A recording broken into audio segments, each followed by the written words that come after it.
If you publish a post supporting Israel, you get $7,000. And the more you post, the more you earn. This is just one of the ways Israel is trying to fight and compete against the growing generational backlash it's facing, especially in America, by paying numerous influencers on social media to adopt its narrative and justify the ongoing genocide against Palestinians in Gaza. In July 2025, the Financial Times revealed that Trump, while sitting with a Jewish donor, said to him, "My people are starting to hate Israel." And this wasn't an exaggeration. What Trump said was true. People are starting to hate Israel. A poll from Gallup in late July 2025 showed that only 9% of young people, Gen Z and Millennials, aged between 18 and 34, identify as pro-Israel. Another poll from the Washington Post showed that even Jewish Americans are increasingly critical of Israel. 61% accuse Israel of committing war crimes in Gaza, while the remaining 40% go even further, describing its actions as genocide. As a result, and in the midst of an ongoing genocide that's been raging for more than 2 years, an entire generation of youth is beginning to see the real image of Israel as a bloody entity, a state built on genocide, war, and killing, completely different from the image it used to promote before October 7th. A free state, the only democracy in the region, and America's closest ally. But now, all of that image is collapsing under the weight of truths Americans are realizing for the first time. So, why is the new generation turning against Israel? How far does American criticism actually go? Could public opinion polls really influence America's stance toward Israel? And what's going on with right-wing media? Has it truly shifted away from supporting Israel? And finally, how has Israel reacted to this growing crisis? All of this and more we'll discuss in today's video. After World War II, the United States didn't just win a war, it built an idea. An idea that America was the defender of freedom, the guardian of democracy, the light against the darkness of Soviet communism. But this wasn't only moral rhetoric, it was strategy. When direct war with the Soviet Union became impossible because both sides had nuclear weapons, Washington turned to soft power. It poured billions into global influence, foreign aid, cultural exports, Hollywood, and the promise of something called the American dream. A dream where every man could have his own house, his own car, his own life. Something that belonged to him alone. That was the key difference with the Soviet Union. Individualism.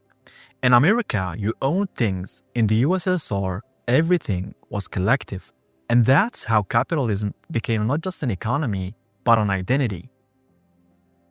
Through the Cold War, America learned the profitable truth: war feeds the economy. Weapons contracts, oil deals, reconstruction projects, every conflict created business for someone back home. But that system never really stopped. What Eisenhower warned about became the backbone of the US economy. Every major crisis from the dot-com crash in 2000 to the financial meltdown of 2008 was followed by new wars, new interventions, new spending. Because that's how the machine survives. It needs conflict to keep running. And that's what most of the new generation doesn't realize. They didn't live through Iraq or Afghanistan. They didn't see how trillions of dollars flowed from those wars back into US corporations. They just see inflation, debt, and a broken system, without knowing that the system was built to live on war. Some even say that Washington's recent tensions with Venezuela, with Iran, and now the full support for Israel are just new chapters of the same old story. When the economy slows, the empire looks for fire abroad. But Gen Z doesn't buy it anymore. They grew up after 9/11 in the shadow of Iraq, Afghanistan, economic crashes, student debt, and housing crisis. To them, the invisible hand of the free market doesn't look invisible anymore. It looks broken. They've seen that the same system that promised freedom ended up producing inequality, exploitation, and global chaos. They've seen how China, using its own model, grew faster and stronger than the US, using the very rules of globalization that America created. So for Gen Z, liberalism isn't sacred anymore. They don't see capitalism as progress. They see it as the reason their future feels out of reach. And for many Americans, especially the younger ones, This war in Gaza doesn't look like defending democracy. It looks like history repeating itself. They have seen this cycle before. Wars fought abroad, anger building in the Middle East, and then that anger coming back home, like 9/11. It's no surprise that Bin Laden's old letter started circulating again online. Not because people support him, but because they finally understand the message about cause and consequence. The same violence America exports is the one it fears will return.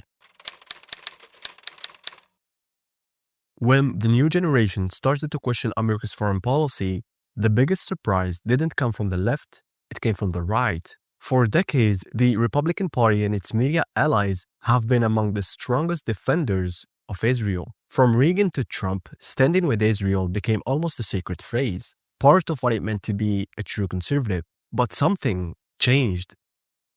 After the October 7th attacks and the war that followed, a new paradox began to emerge: criticism of Israel. This time from the same right-wing voices that once called it America's greatest ally. Figures like Representative Marjorie Taylor Greene, once one of Trump's loudest supporters, started openly describing Israel's actions in Gaza as genocide. But that criticism came with a strange twist. When Greene appeared later on Fox News, she made it clear she still supported Israel. She said Israel had the right to defend itself and that it was fighting terrorism in the region. So the question isn't whether she turned against Israel, she didn't. It's that her criticism comes from a completely different place. It's not about human rights, it's about American interest. Like many in the MAGA movement, Greene's priority is isolationism. America first. She doesn't see Palestinians as victims, but rather Israel as another costly project that drags America into endless wars and forces Americans to pay the price politically, economically, and even morally.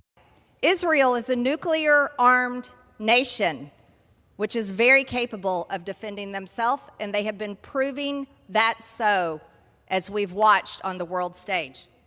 The U.S. already provides Israel with $3.8 billion annually in foreign aid. $3.8 billion, that's a lot of money. Additionally, the April 2024 Security Supplemental included $8.7 billion for Israel. That is nuclear-armed Israel. And during the recent 12-day war, the U.S. used 15 to 20% of our terminal high-altitude area defense missiles stockpiles defending nuclear-armed Israel, which cost us over $800 million. The $500 million provided in this bill will fund Israel's, that is nuclear-armed Israel's, missile defense system, the Iron Dome, David Sling, Arrow system. Yet Israel is a nuclear-armed nation. That's a pretty big deterrent for any of their enemies. Any nation that has a nuclear bomb has the greatest threat against their enemies. Because the truth is, they know how this story ends. Every time the US intervenes, Iraq, Afghanistan, Syria, it's not just the bombs, it's the rebuilding, the contracts, the endless spending. And in the end, it's always America that pays. That's what makes this new wave of right-wing criticism so paradoxical. They're not against Israel because they've suddenly discovered empathy. They are against it because they fear that Israel's war will become America's burden, that Washington will once again have to rebuild what its allies have destroyed. And then there is Tucker Carlson, a man who built his entire brand on defending Western civilization and attacking what he calls liberal hypocrisy. He's now one of the loudest conservative critics of Israel's war, but like Greene, his criticism has limits. Back in the early 2000s, when America invaded Iraq, Tucker didn't speak about human rights or war crimes. He mocked Iraqis, called them primitive monkeys who didn't deserve democracy. Iraq is a crappy place filled with a bunch of, semi-literate primitive monkeys. But I just have zero sympathy for them or their culture, a culture where people just don't use toilet paper or fork. That tells you everything about his worldview. The issue for him isn't morality, it's business and image. When he talks about Gaza today, it's not because he's mourning the thousands of civilians killed or the children starving. It's because Israel bombed the church, something that fits perfectly into his Christian nationalist narrative. It allows him to speak, but only in the language that sells, religion, identity, and moral outrage that his audience can relate to. Not universal compassion, not justice. And that's the biggest irony, because the same Christianity that he claims to defend actually teaches the opposite. Love your enemies, do to others as you would have them do to you, love your neighbor as yourself. Those are the words of Christ himself. But for Tucker, compassion only matters when the victims share his religion. His outrage over a bombed church isn't Christian empathy, it's tribalism dressed in scripture. The right-wing media isn't changing its heart, it's changing its business model. They've realized that silence doesn't pay anymore. Speaking about Gaza, even in their own distorted way, gets clicks, engagement, and views, because outrage sells.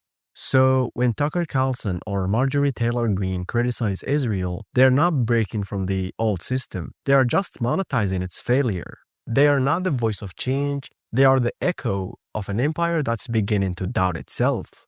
And that's the paradox. The right wing doesn't defend Israel because of shared values. It defends it because Israel is part of the same imperial structure they live from. And when they criticize it, they do it not to end the system, but to keep it profitable.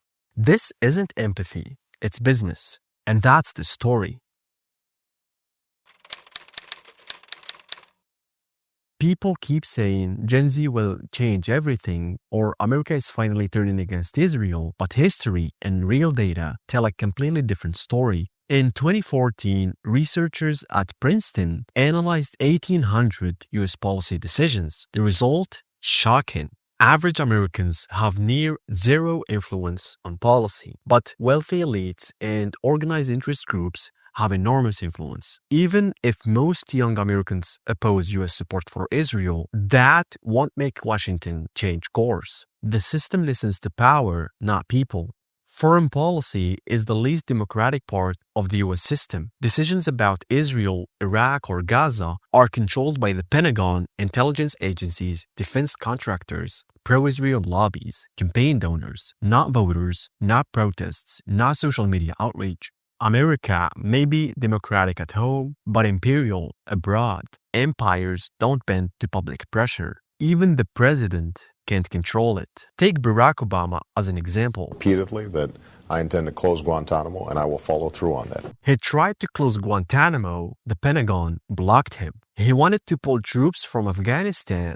Generals resisted. He opposed arming Syrian rebels. The CIA armed them anyway. If even the President of the United States cannot fully control foreign policy, how could public opinion ever hope to shift it? History confirms it. In the 1980s, millions of Americans protested apartheid. Students were arrested. Musicians refused to perform. Universities boycotted investments. And what did Washington do? Nothing. Policy only changed when corporate elites and political donors decided it was convenient. Public outrage alone didn't move the government. Power did. Exactly the same pattern is happening today with Israel. Gen Z is overwhelmingly pro-Palestinian. American public opinion is shifting faster than ever, but the US government remains locked into long-term military cooperation, AIPAC lobbying pressure, defense industry contracts, strategic calculations, bipartisan consensus going back decades. The machinery of power doesn't care if TikTok is angry, it doesn't care if students are protesting, it doesn't care that the next generation wants change. Yes, Israel has lost public opinion, and yes, Gen Z is more aware, connected, and morally consistent than previous generations. But here's the hard truth. Gen Z doesn't have the power yet. The lobbies do, the donors do, the institutions do. Politicians today speak against Israel not because of conscience, but because they know Gen Z can vote. They speak for elections, not for policy. Once in office, nothing changes. And this is not just the United States. Even countries that recognize Palestine, like the UK, continue military cooperation and arms deals with Israel, symbolically supporting Palestine, materially supporting Israel. Until the old political class retires, until the lobby networks weaken, until the next generation gains institutional power, public opinion will remain just that, public opinion. The reality is simple. Washington doesn't move when the people talk, it moves when the powerful talk. And for now, the powerful still stand with Israel.